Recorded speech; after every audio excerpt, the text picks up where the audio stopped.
Yeah, hello. So very warm welcome to the session. So as discussed today, we are going to see the highlight key points on the MRCOG. So let me share my screen with you. So today we all are here gathered to know all the information that I am experiencing as a student. So I have been currently working in this hospital Aditya Birla in Pune. So I'm also enrolled in this course for MRCOG. That's why I'll be a better guide for you all to answer all your queries and to guide you about this process. Right. So first, let us start with what is MRCOG. So MRCOG is a member of Royal College of Obstetrician and Gynecologist. So this is the full form of MRCOG. That is, you will become a member of the Royal College of Obstetricians and Gynecologists. Right now, many of you have the doubt that why we should choose MRCOG rather than other degrees. Now, first, let me tell you, it's undoubtedly the prestigious degree that you will hold in your entire life. MRCOG is a top class qualification any doctor who is practicing will own in his medical career. It also give you a competency level which will help you to shine out better than your colleagues, and also everywhere you will get a higher credibility in any of your work if you hold this degree. So it's undoubtedly the best degree and the top qualification a gynecologist or the obstetrician can hold. So it's a better opportunity for all of us. Now, to concentrate on that, what are the parts of this MRCOG exam? So the exam is in three parts.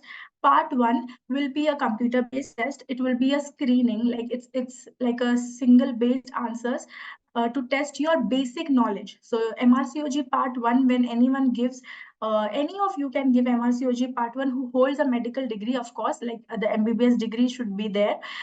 Without a registration also you can give the MRCOG part 1. For part 2 you will be requiring a registration, but you don't require any time of this thing. You do not require the time to give MRCOG part 2, that you need 4 years of practice or 5 years of practice. That's nothing like that. You can give both part 1 and part 2, but for part 3 you need 4 years of clinical practice in obstetrician and gynecologist hospital.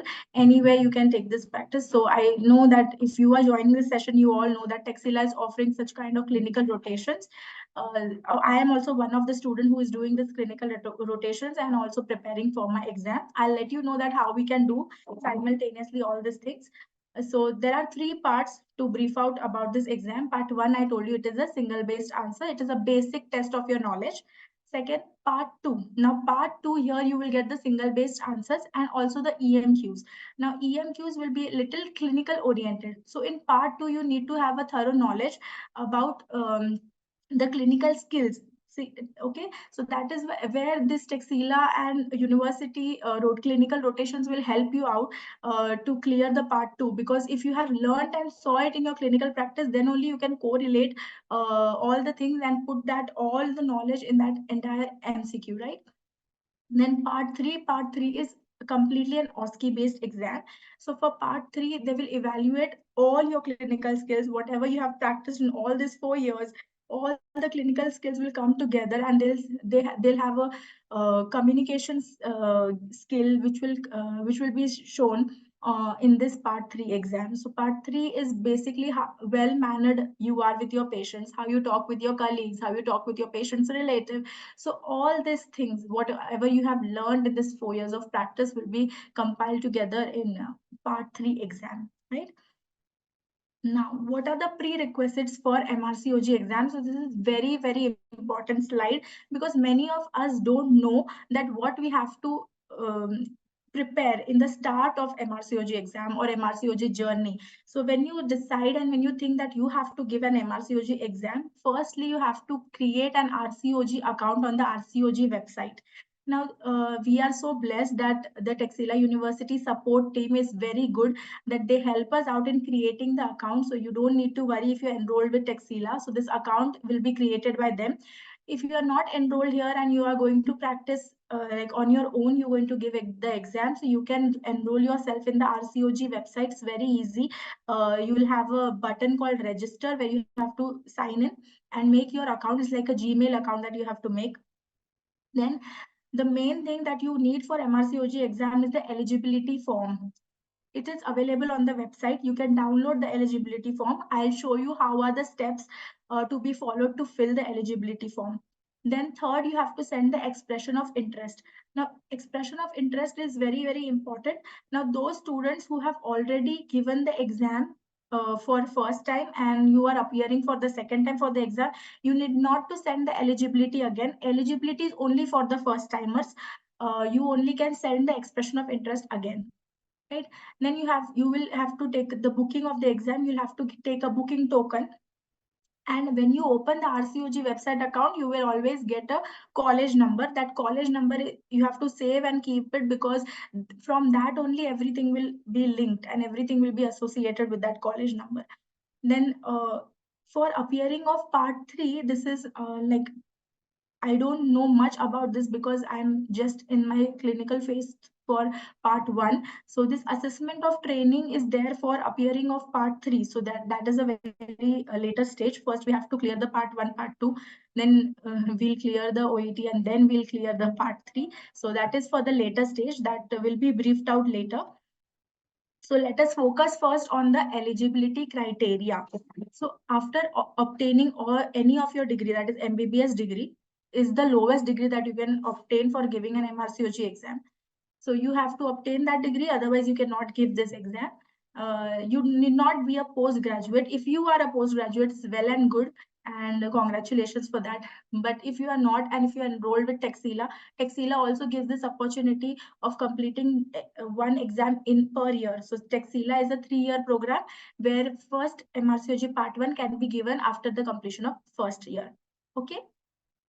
So part 1 exam, you have to meet the eligibility criteria.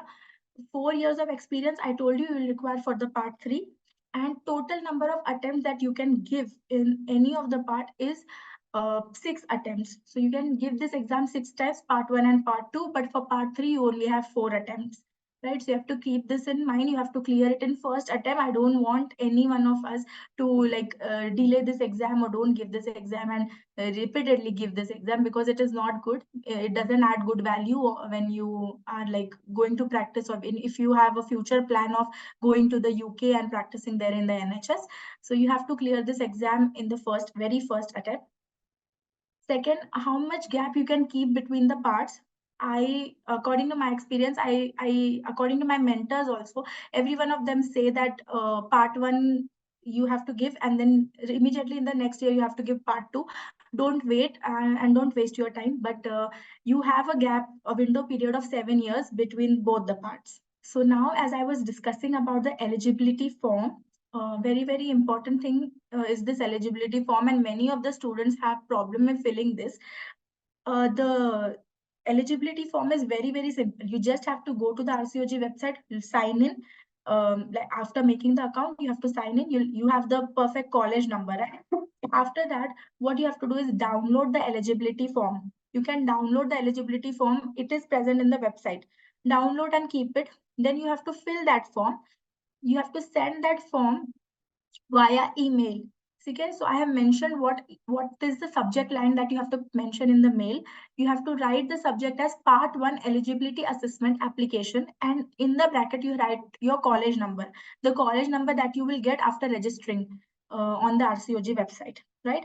This, along with this form, you have to also attach your primary medical degree, or if you have your registration certificate, that you can attach any of your government ID, like Aadhaar card you have or passport, anything will work, the government ID. Now you have to keep in mind, very, very important thing is that you have to always keep in mind that the name written on this government ID, on your degree or on your medical certificate should be in English, firstly, and also it should be like your full name should be written in that.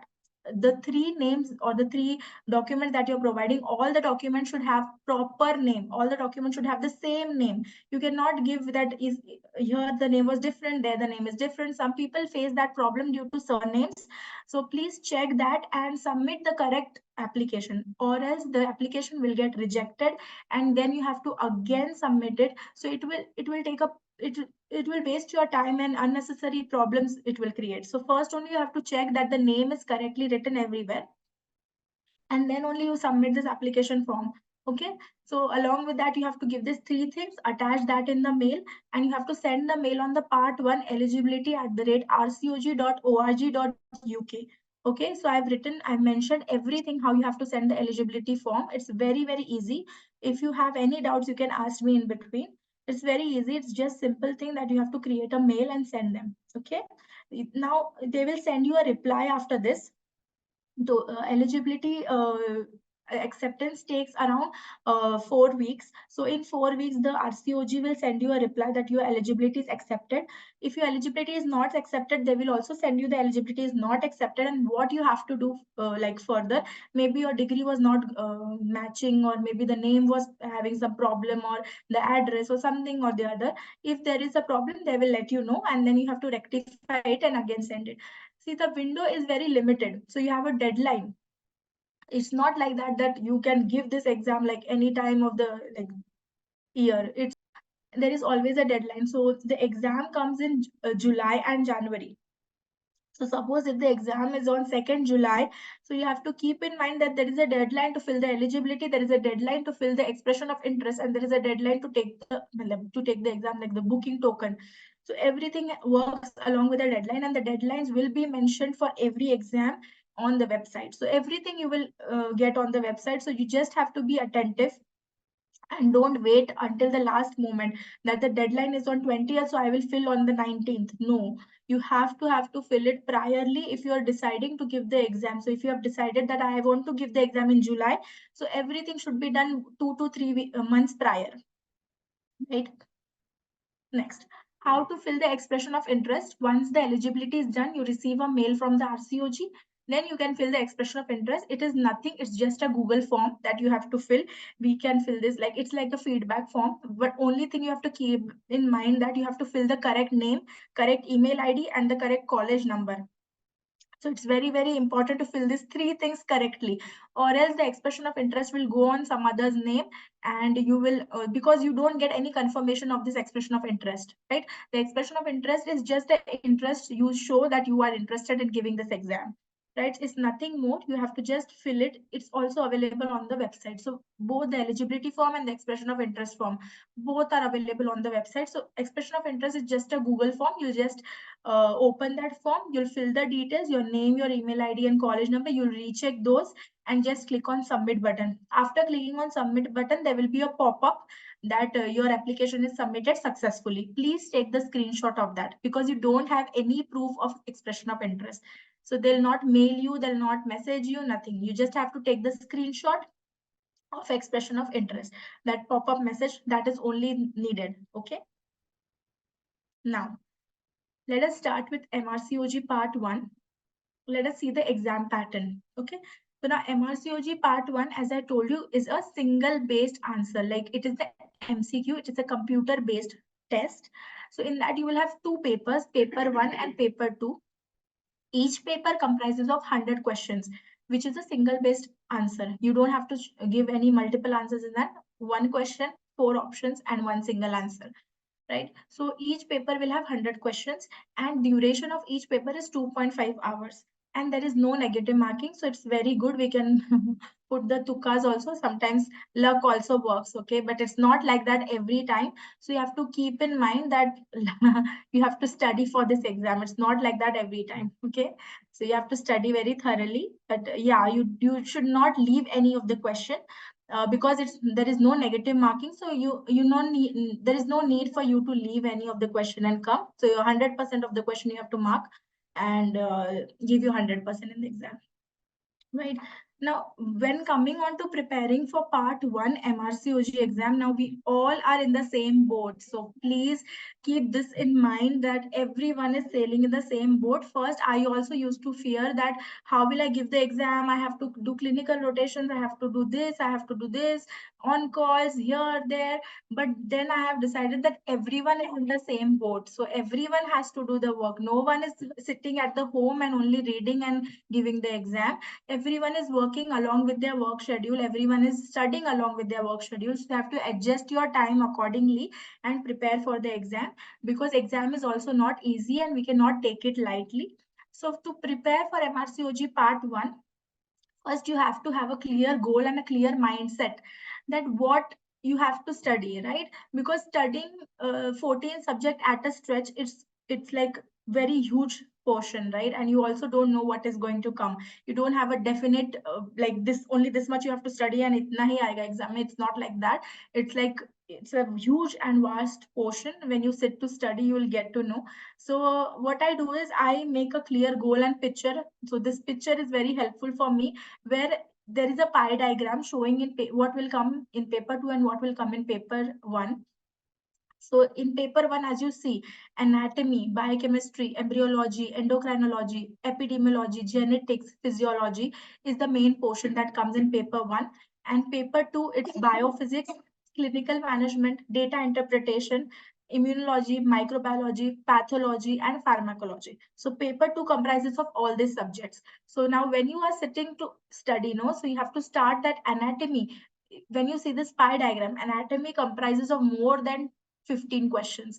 So you know that how much stress you have to give for anatomy and how much you have to give, how many revisions or multiple revisions is required for anatomy. Whereas if you see uh, embryology or biochemistry comprises of a little portion, so you can say around 5 to 10 5 questions will come from them. So you have to make a schematic diagram according to your study pattern. This is according to me, but you can obviously customize it according to your study pattern. And you have to think that where I have to put my more efforts and where I don't have to put my efforts and waste my time. So I'm not saying that you don't have to study biochemistry and embryology. Please don't think like that. You have to study all the 14 subjects that are there. Each and every subject holds its importance. We don't know what question becomes right and what question becomes wrong, right? So you have to study all the 14 subjects, but when you are sitting for revision, that time you have to prioritize some subjects, or at the end of the exam also you have to prioritize some subjects. So if the subject is data interpretation, you see in the paper 2, it's holding a maximum amount of chunk. So you have to revise that multiple time because it is a very volatile subject. So this is how I have presented the schematic representation, where you will get to know that how I have to prepare for paper 1 and how I have to prepare for paper 2. So both the exams will be on, both the papers will be on the same day. So 14 subjects on the same day, right? So now, a very important question is many students will be asking and want to know that what are the books people are referring.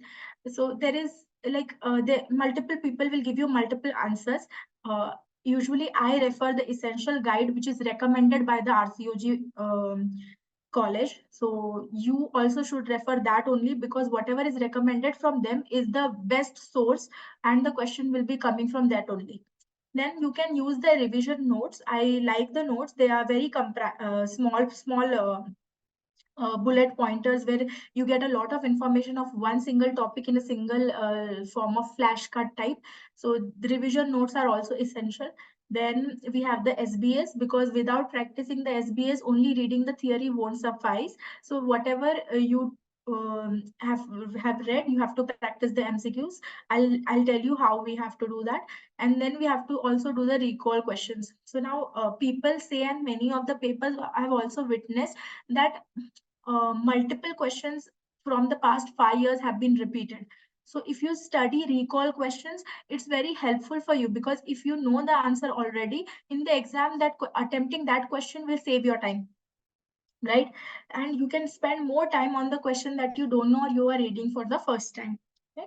So now how you can solve the SBAs, it is very nice idea. To what you have to do is you have to read a topic on the day. So now first thing you have to do is you have to prepare a timetable when you start for preparation. Otherwise it won't work. You have to start preparing a timetable. And today, if you have selected the subject anatomy and you are reading anatomy ka pelvis, so all the SBQs of the pelvis should be solved on the same day, right? Then after 2 days, you can revise the other two topics and solve the SBAs, sorry, and then you can again revise the pelvis wala SBAs. So I do like this. You can follow whatever your pattern is, but you have to solve minimum of 50 SBS daily. So now what you can do, you can start with 25 SBS. First, I used to not even solve 20 SBS in a day. Now, daily, when you start reading and when you start solving SBS, you have to start building your threshold, and you have to sit for more time and practice more SBS. Because SBA practice will only help you in the exam. You have to read the theory, of course, but you have to also practice the SBS. Okay, so you can set a daily target that every day I will do 25, 25, 25, 25. At the end of the week, this whole 100 I will revise.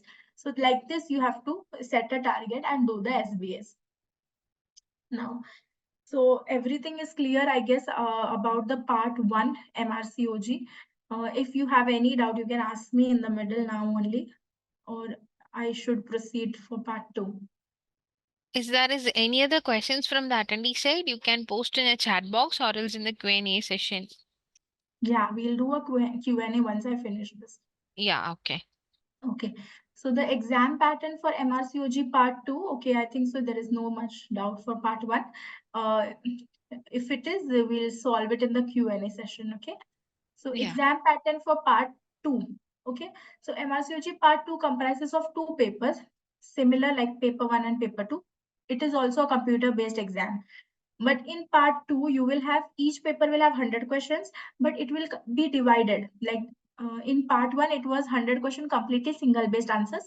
Here you will have in each paper 50 question will be single based answers and 50 questions will be EMQs. Now what is EMQs? It's extended matching questions. Now here what they do now, they give you one question, like they give you one scenario, they give you the topic also. That is, suppose if they give you the topic back pain, they'll may frame a question on that. They'll give you 5 options, and they'll also give you the buzz, the learning on that thing, on that EMQ. So you have to read everything and you have to choose the correct diagnosis. It's like that. It's you can see the samples on the internet. It's always available, and also SBQs, EMQs. The notebooks are there. You can also see from that. So it will be helpful for you if you see those pictures. So you'll get a bigger idea and a broader idea of what I'm speaking. So that is all about the EMQs. So the basic agenda is you will have 50 questions single based and 50 questions as EMQs. Then the duration of this paper will be 3 hours each paper, and the RCOG website recommends that 70 minutes should be given for SBA solving and 110 minutes should be given for EMQ solving. So it's just a recommendation. It's all on you and on your practice, that how you want to give, what time you want to give where.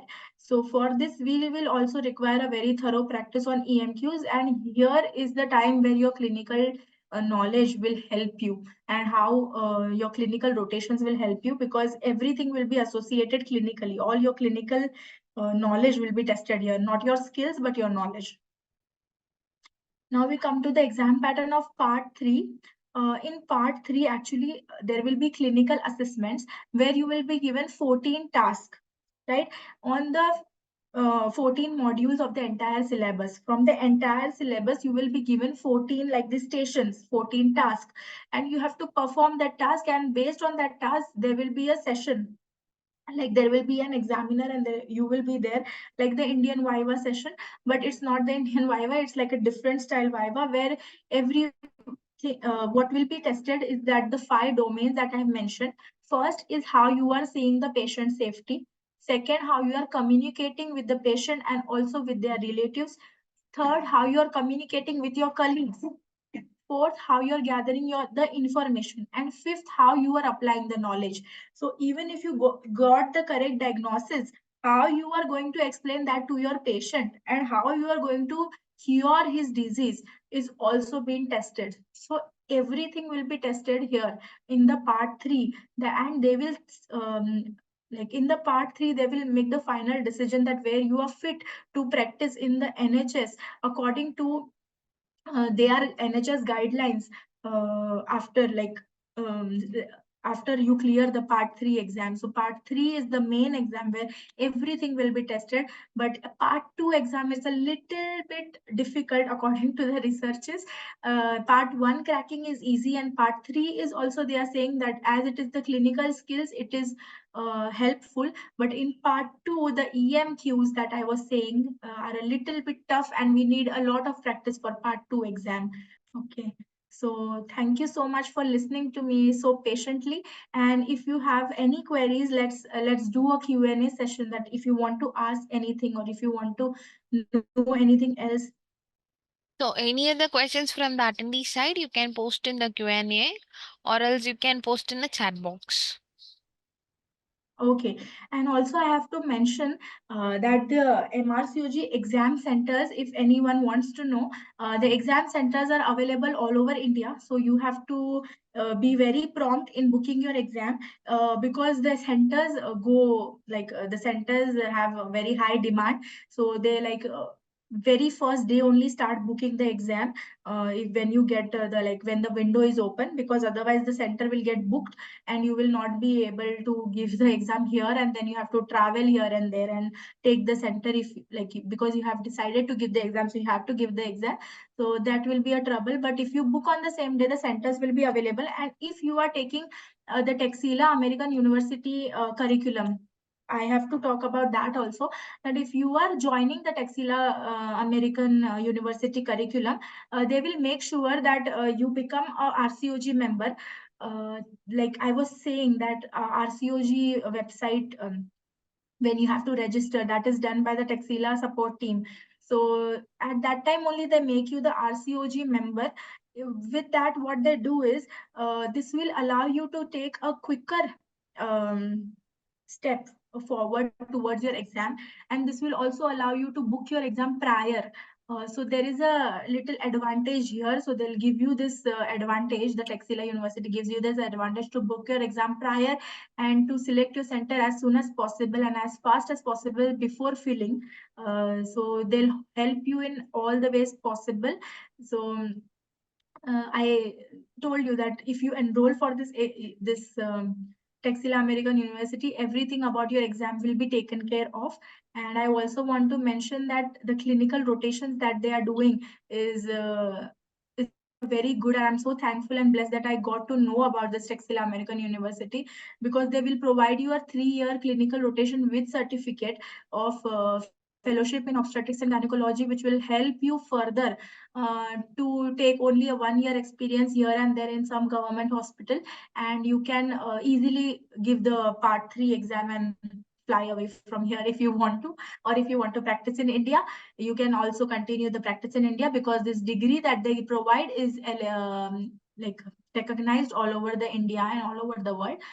And MRCOG, of course, is recognized all over the world, and also the degree is NCI Permission. approved, so you don't need to take any tension about that. Also about the clinical rotations, yeah, the rotations are good. Obviously, if you join the Obs-Gynae department, you know it is a hectic department, so you have to make the decision priorly only that it is a hectic department. But yeah, we have the rotations, like you have the OPD duty, then one day you have the on call, that is 24 hours, and the next day you have the post call, that is off.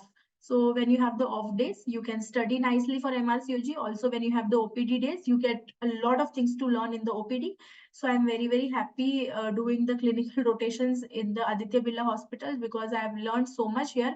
And also about the surgical skills, all the consultants and all the in all the hospitals across India are very good. They are all, there will be one or the other MRCOG consultant available. So they will understand you very nicely. Also, they will give you whatever you require for your examination.